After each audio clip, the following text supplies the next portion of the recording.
A yes for me? I got a yes right now. Hey, Eddie, where the papers at? Hey, where the papers at, Eddie? All right. I'm not going to say like, oh, he's a bum, but why are you fighting a bum then? Yeah, you know what I mean? Do you feel like Boots belongs on the top pound for pound right now? Not yet. I don't think. Vergil Ortiz busy, and that's what it takes. Keep him busy. He ain't ducking because he's scared. He ain't ducking because he's scared. Vergil ain't scared of no. I mean, I'm letting y'all know, Vergil ain't scared of no man. Oh yeah, I've been around Vergil. Vergil ain't scared of. There was one reason why everyone in boxing held their breath after Vergil Ortiz Jr.'s crazy win.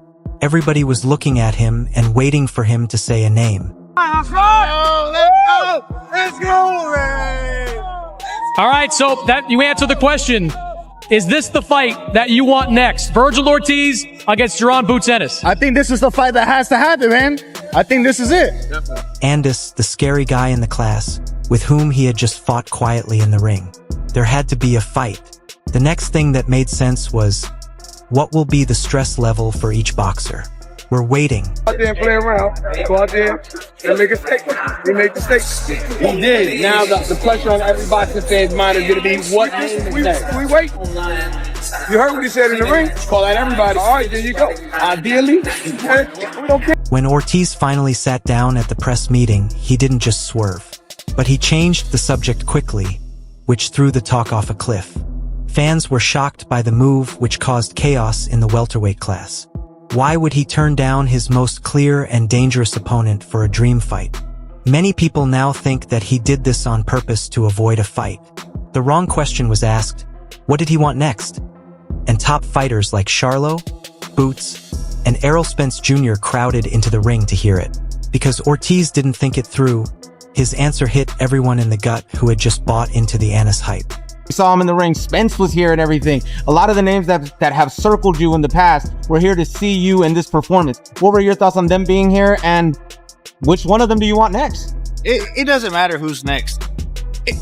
If I had to pick, I'm gonna be honest, it would be Spence, because that's my dream fight. I've been calling it since AT&T. AT&T. There you go, at the Cowboy Stadium, and I just think that's my dream fight. And I don't care what. He did not just list him as a choice. It was the fight of his dreams. Since his first fight at AT&T Stadium, he's been on this personal journey. Just to be nice, he added anyone can get it to lessen the blow. He only wants to fight the best. But it was very clear what his main goal was. Bana wasn't being used anymore at that point. Like I said, anyone can get it, respectfully. I just want to fight the best. I'm just a competitive guy. Yeah. it's the best fight in boxing. I think he did a great job. He looked good. But I'm going to show the world why I'm the best in the world. And I'm going to show his team. They've been talking all crazy. They've been talking crazy. And I'm going to back it up, and I'm going to show the world why. As was already said, though, it's open to everyone. With respect. I just want to beat the best. Just a man who likes to win. I just saw Frank, and he said you guys are still working together, you and Frank? Yeah, for sure. You coming back, man? I don't know. No? But Frank, okay. But Frank said he's got some big plans for next year. He do so. Yeah. Oh, yeah, for sure. Not right now. I just, like you said, we have so many people right now, and I'm not knocking him as a future fight I see with him, for sure. You know, I give my opponents or future opponents. It wasn't just about having the most money or the biggest name. At least that's what Ortiz says. After giving a very personal answer, he said that Spence was his main goal. For him, it was a moment of coming full circle. The story takes place more than 10 years ago. Vergil Ortiz Jr. and Errol Spence Jr. are both from Dallas. That much is true. They didn't just live in the same place their whole lives. They both left the same gym. Ortiz then told them the most important thing. He learned how to fight Spence when he was 10 or 11 years old. He cares about more than just business in this war. It has to do with living on. It's about the past. It's also about meeting the man in his own town who was once his hero. That's my manager right there. That's not my job. I don't know how much money. The reason why I asked that is that, let's be real, the amount of money fighters make a lot of times determine if fights are gonna happen or not, right? Because if fighters say, yo, I'm not gonna fight this guy for this much. Yeah. Or I need this much. And I think it matters to a certain extent. You don't want to fight no one for free or whatever, which it's not gonna happen. Right. But I do think that people outprice themselves sometimes.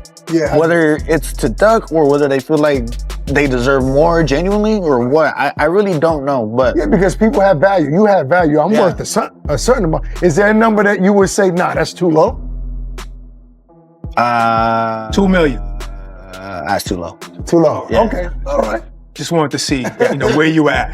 Oscar, you said some things up there. You said some things up there that I think that some of the fans may get troubled by, because it's like this fight is right here waiting to happen. Let's not talk about money, but money could become an issue here, right? No, it actually can. I mean, look, this can be a great negotiation. Obviously, look, when I say it has to be favorable to Vergil, that's the obvious case. I mean, look at what he did. Look at who he is. Vergil Ortiz is the man. Having this fight in Las Vegas can be huge, but Vergil Ortiz has to be the favorite here when it comes to negotiations. And, as long as they're favorable, we'll make the fight happen. There's no problem. Oscar, I think everybody wants to see the fight, so the money's not going to be an issue because Even though Ortiz was focused on his dream fight, there was still a ghost in the room. To bring up Yaron Boots, a tough question had to be asked, and Ortiz's tone changed right away, making it impossible to ignore. The fire was no longer going. The excitement went away and was replaced by a cold, almost harsh attitude. He gave the vaguest, most general answer possible when asked if he thought Boots had any flaws. Everybody has weak spots. He didn't say anything else. He didn't say anything. When he said that Boots would be an opponent in the future, not the next opponent, they agreed to work together. It wasn't a slip of the tongue. At this point, an insult turned into a public statement that couldn't be wiped out. No plan to fight Boots Ennis. And I told you guys yesterday that Vergil Ortiz actually wants Errol the True Spence neck. If I had a pick, I'm gonna be honest, it would be Spence, because that's my dream fight. The problem with that is this guy has 2 car accidents. He had detached rep. Then he fights Bud Crawford. Now he's been out for about 3 years. He has separated from Derrick James. He doesn't even have a trainer. And we supposed to get hyped up for a possible bout with him and Vergil Ortiz. Vergil Ortiz just knocked out Erickson Lubin in the second damn round. We would like to see who Errol Spence trainer is. We'd like to see how well Errol Spence has recovered. And we'd like for him to dust off some cobwebs before he jump in the ring with Vergil Ortiz. It's no disrespect towards Errol the True Spence, but let's be practical here. We want the best to fight the best. The boxing community responded quickly and badly. There were a lot of fans, reviewers, and YouTubers. On Reddit and other social media sites, some people thought Ortiz might be trying to avoid the division's most dangerous man. Wants to fight? I don't think you want to fight right now. I don't think because I'm looking at all the stuff coming up on the Instagram and all that stuff. Like you want to fight Spence. Spence, what did he say? He want to fight Spence. He didn't want to fight Boots at that time. So I don't know what they doing. You're not 100% sure that Vergil going to take the fight. You know what I mean? If not, we just going to move on. We're going to move on to, what's that? Fandor. The story pretty much fell together right away. One person who can really test Ortiz is the one he is trying to avoid. Why would you go after Spence? Spence ain't fought in like 3 years. Why would you do that? Is he still a credible name, a big name? And to have that on your resume, I think only boosts his career. Who, Spence? Yeah. Yo, Spence still got a beautiful name, a big name, man. You know what I mean? But I would like the Spence to get in, get back into the boxing and get some few fights before you even think about fighting Spence. You know what I mean? Spence is another great fighter, man. You can't count him out. It became clear that Vergil was not telling the truth. It was his choice to call out a boxer who many see as a ghost of a man. Spence, who was broken and past his prime. Urinis is young, hungry, and has never lost before. There's nowhere in the world that you go off. You actually told Boots to come up here. You called Boots up there. You understand? Yeah. So all that you talk about in that post-fight press conference, don't nobody want to hear that. You told the nation when they could see it. Because, a lot of people couldn't see the post-fight press conference. But people saw the interview right after the fight. You told us that the man already told you, hey, it's time. You told us that's what was next. If you avoid that and don't do that, you're gonna lose a lot of respect from a lot of people, and I might be one of them. Cause you acted like you talking about Vergil Ortiz. You better believe it. You act like you was up for the challenge. Everybody knows that like Boots said, it's time for him. Everybody wants to see Boots against a real opponent. Vergil, you're peaked right now. You're the best option to make us to let us figure out all the answers that we want to know about Boots English. And you're gonna go say about Errol Spence and somebody else? We don't want to hear that. I definitely don't want to hear that. You told us on national TV after the fight that you wanted to do exactly what that man said. That man told you, well, that's what I want to see. I don't want to see you do nothing else right now. You can come back and go to Earl later. You can come back and go to Crawford later if Crawford chooses to do that. But what I want to see right now is the two best dream middleweights on the horizon fight. It's two undefeated guys who are equal. The amazing pride behind this situation makes it even more stunning. The same Vergil Ortiz and his boss Oscar de la Hoya had been talking badly about Boots in public for weeks. The same people who said Boots wouldn't fight also said he was making it hard to negotiate. People thought they were the brave ones going after the fight, but they were stopped. The roles have been fully and radically switched now that the fight can finally happen. I did see the report or the tweet that Dan Raphael put out about the Zone not being interested in making the Vergil Ortiz versus what's the main man name, Errol Spence fight, and I think that's a good thing. They said that they are only interested in making the Jerron Boots Ennis fight because it appears that Team Ortiz, Vergil Ortiz, his promoter Oscar de la Hoya, his manager Rig, and Robert, and his dad, their entire team. It appears that they are trying to. They don't want this fight, and they want to try to fight Errol Spence, who haven't fought in over 2.5 years, and a guy that's inactive coming off a knockout loss, instead of fighting the guy who you said has been ducking you. So the guy named Jerron Boots Ennis pulled up to your fight, got in the ring, and pretty much was face to face with you. So y'all can make that fight happen now. Style tailor-made for Boots. All the styles tailor-made for Boots. But like I said, y'all didn't see nothing yet, man. You know what I mean? I told you don't go out there and play. Make a mistake, like I told you. Much better at 154, right? Yeah. Oh yeah. Hell, what? He had 147 for what? 10 years, man. 10 years. Fans now talk about those old chats. It looks like Team Ortiz either lied then or is lying now. Now that he has been given the name Ducker, Team Ortiz is working quickly to fix the problem. How their plan is making things tougher. Oscar's talking crazy. It's the time, man. I'm gonna make you pay for everything they saying. Straight like that. Ain't nobody's gonna pay over here. I'm gonna make you pay. No, you're not. No, you're not. I guarantee you. And we can bet whatever. I guarantee you. I don't want to take your money away, bro. I'm not betting. You ain't gonna take nothing. Nah. You ain't gonna take nothing. I guarantee you. We can bet any amount of money when we fight.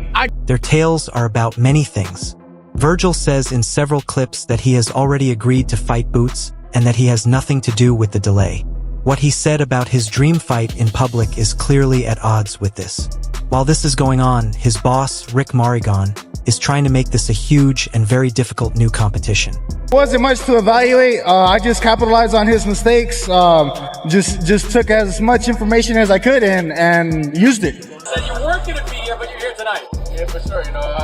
I'm letting everybody know this. This is the fight that I want next. So let me address something that Robert Garcia has said this week. Robert Garcia has been telling people that you don't really want to fight Vergil Ortiz next. That you actually want one more fight in between before you face Vergil. How the Vergil fight, if he wins tonight, is that the fight you want next? I don't know where he getting that stuff from. Saying I need another fight. And I don't want to fight. He the same guy that said 2 weeks ago, I hope you come down here and build a fight up. So I'm down here. We came down here on our own. They didn't invite us, and we came down here on our own. So we showing y'all that. He told us to play 2 games. There will be Ortiz versus Spence and Boots versus Charlo, with the winners going up against each other. Setting up 2 big fights at the same time seems like a great way to boost ticket sales. But is it really just a smart, tough way to avoid the one fight that everyone wants to see right now? You know, make them earn it. If I was Vergil Ortiz, I will make Boots earn it. Oh, it looked good for a minute. Yeah. You see how they set that up? I can't stand, because that's not business. I can't stand when a man get done defeating another man and then another person step in the ring like, I'm next. I can't stand that, man. Boxing ain't no damn WWE. I can't stand that type of stuff, man. You can't even enjoy your victory. You just got done whooping ass, and now you gotta look at another man in his face like, man, I ain't even thinking about you. I can't stand when they do that. I know it's good and glitz and glam for the camera and the fans at home going crazy. It's like, oh yeah, oh, they about to. No, that don't mean nothing. That don't mean nothing, you know, as you can see. So, is it fair to say, oh, Vergil ducking? Vergil ain't ducking cause he ain't scared. He ain't ducking cause he's scared. He ain't ducking because he's scared. Vergil ain't scared of no. I'm letting y'all know, Vergil ain't scared of no man. Oh yeah, I've been around Vergil. We are now left with doubt and uncertainty. A teenage boxer who has never lost a fight turned down his biggest foe in public to fight his childhood hero, which was his dream fight. Our management team is making complicated competition rounds so they don't have to answer the simple and cruel question of why aren't fights next. One last question comes up in all of this. Is Vergil Ortiz Jr. really just a young man looking for his own dream come true? Or is this just a cold business move to avoid his deadliest threat while making money off of an older, better-known name that might be safer? The show for today is over. Feel free to like, follow, and click the bell icon if you liked it. That way you won't miss our next video. Don't forget to leave a comment with your thoughts as well. Stay tuned, and we'll see you at the next show.